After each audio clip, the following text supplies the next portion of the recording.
ચામડિયા હાઈસ્કૂલમાં આવેલા જર્જરિત રંગ ઉપવનની દિવાલ અચાનક ધસી પડતા ક્રિકેટ જોવા બેઠેલા એક વ્યક્તિ ઇજાગ્રસ્ત બન્યો. જોકે સદનસીબે મોટી જાનહાનિ ટળી હતી.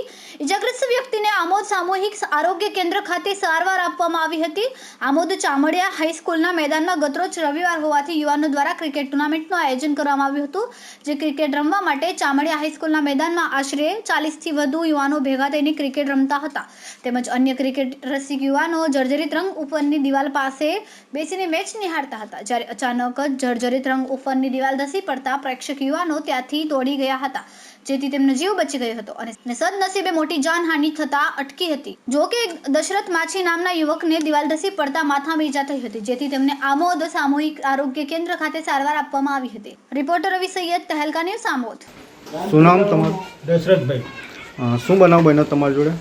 અમારા સમાજના છોકરાઓ ત્યાં તિલક મેદાન, આપણે હાઈસ્કૂલનું જે મેદાન છે એમાં ક્રિકેટ રમતા હતા. એમાં મારા પણ 2 છોકરા હતા.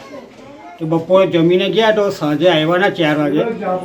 હું એમને ખાલી જોવા ગયો હતો કે છોકરાઓ શું કરે ત્યાં જઈને ઊભો રહ્યો. એકાએક જે ઓપન થિયેટર છે ત્યાંથી અવાજ આવ્યો. પહેલાં 2 કાંકરા પડ્યા ને પછી એકદમ ડબ્બસી કે અવાજ આવ્યો. તો મેં છોકરાનું બૂમ પાઈ ગયું ના હોય એથી. મેં 2-3 ગોળમટા ખાઈને એમ પડ્યો તો એકાદ ઢીફું મારા માથામાં પડ્યું. જેમાં 2 ટાંકા આવેલા છે. ત્યાર પછી હવે સરકારી દવાખાને જઈને ટ્રીટમેન્ટ કરાવી. શું નામ આપનું સર? વિષ્ણુભાઈ આઈ ગઢવી, આમોદ હાઈસ્કૂલના આચાર્ય તરીકે. આ જે રંગ ઉપવનની જે દિવાલ પડી એમાં એક ભાઈને માથામાં વાગવાથી 2 થી 3 ટાંકા આવ્યા છે. અવારનવાર અમે મામલતદારશ્રીને લેખિતમાં રજૂઆત કરી. મામલતદારે કહ્યું કે અમારા હકમાં નથી આવતું, તાલુકા પંચાયતને આપો. તાલુકા પંચાયતને લખાણ આપ્યું. તાલુકા પંચાયતવાળા કે નગરપાલિકાને આપો. નગરપાલિકાને પણ લખાણ અમે અવારનવાર કરેલ છે, છતાં કોઈ તંત્રની ઊંઘ ઉડતી નથી. અને આ મેદાનની અંદર શાળાના અનેક બાળકો ક્રિકેટ ને વોલીબોલ રમવા આવે છે, છતાં પણ તંત્રએ ધ્યાનમાં કંઈ લીધું નથી. અને હવે પણ આ દિવાલ પડવાથી બાકીનો જે બચેલો ભાગ છે એ વહેલી તકે નગરપાલિકા દ્વારા ઉતારી લેવાય એવી અપેક્ષા છે. અસ્તુ. શું નામ આપનું?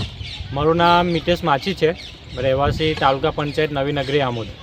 હમણાં શું બનાવ બન્યો છે અહીંયા? અત્યારે બનાવ એ રીતનો બનેલો કે અમે સવારને આજે રમવા માટે 5-6 ટીમો ભેગી થયેલી હતી. એમાં રાનીપુરા, જૂનાવાડિયા, આમોદ, વાતા વિસ્તાર, એ બધા અમે યુવાનો રમવા માટે આજે ભેગા થયેલા.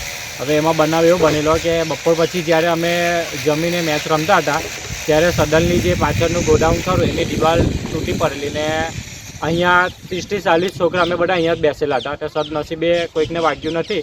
ખાલી એક દશરથભાઈ માછી છે, એમના માથામાં ઈજા થઈ છે ને એમને 5 થી 6 ટાંકા આવેલા છે.